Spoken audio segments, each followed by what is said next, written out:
itu lahirin statement dulu.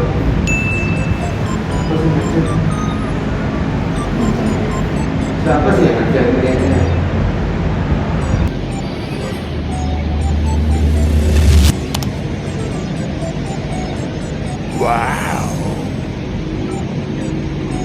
Hah? Kuota 50 giga baik gratis. Kok bisa? Oh ini, tapi syaratnya kamu harus mengirim KTP dan biaya admin sebesar 20.000. Lumayan, teman. Stop, jangan percaya. Apalagi itu KTP-mu, itu data pribadi loh, bisa disalahgunakan gitu. Ya lumayan nih, cuma kita kirim. Tapi itu KTP nanti kalau buat pinjam gimana? Kan kamu yang ditanya. Bisa, emang seperti Bisa. itu. Data pribadi. Penting banget ya. Iya. Perasaan saya KTP dipakai untuk mobil saja. Kredit. Itu berbahaya buat kamu karena data pribadi itu cukup kamu yang tahu. Kalau kamu kasih ke orang lain yang kamu kenal, itu nanti jatuhnya kebocoran data pribadi kamu. Iya, bisa jadi penipuan atau pencurian identitas juga.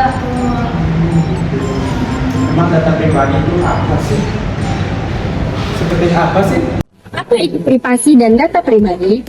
Privasi adalah hak setiap individu untuk mengendalikan apakah data pribadinya boleh dibagikan atau tidak kepada orang lain. Sedangkan data pribadi mencangkup semua informasi yang mengidentifikasi diri kita seperti nama, alamat, nomor KTP, nomor data pribadi, atau yang lainnya. Sayangnya, banyak orang yang masih belum menyadari betapa pentingnya data pribadi di dunia digital. Ada beberapa alasan mengapa pentingnya kita menjaga privasi. Yang pertama, untuk melindungi diri kita sendiri dari penyalahgunaan data. Kebocoran data bisa digunakan untuk penipuan, pencurian identitas, dan kejahatan siber.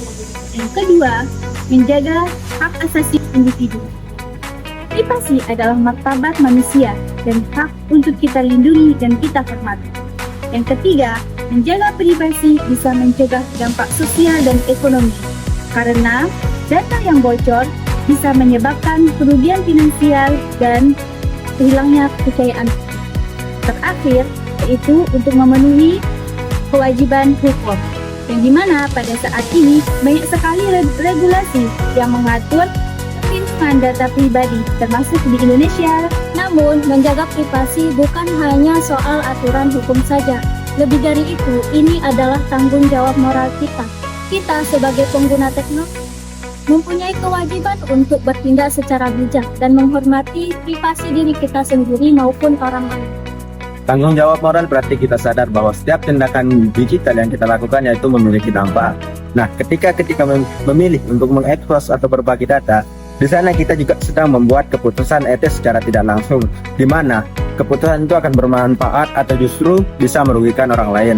Dengan tanggung jawab moral, kita bisa melindungi hak asasi dan martabat individu, serta membangun kepercayaan digital. Dengan adanya kepercayaan, inilah yang menjadi dasar interaksi sehat di dunia maya. Ada beberapa tanggung jawab yang bisa kita lakukan sebagai pengguna digital. Yang pertama, jangan pernah memberikan data pribadi Anda kepada orang yang tidak Anda kenal. Yang kedua, menjaga data pribadi Anda.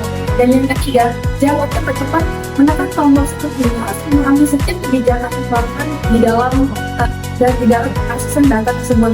Yang keempat, menggunakan kata sandi yang kuat dan unik. Jangan menggunakan kata sandi seperti sangat otak atau nama hewan kesayangan. Yang terakhir, ketika ada penyalahgunaan, segera laporkan kepada pihak yang berwajib. Baik, sebagai mahasiswa, kita adalah bagian dari generasi digital yang berperan penting untuk membentuk budaya etis di dunia maya. Menjaga privasi bukan hanya demi keamanan diri sendiri, tetapi juga demi menciptakan ruang digital yang aman, adil, dan saling menghormati.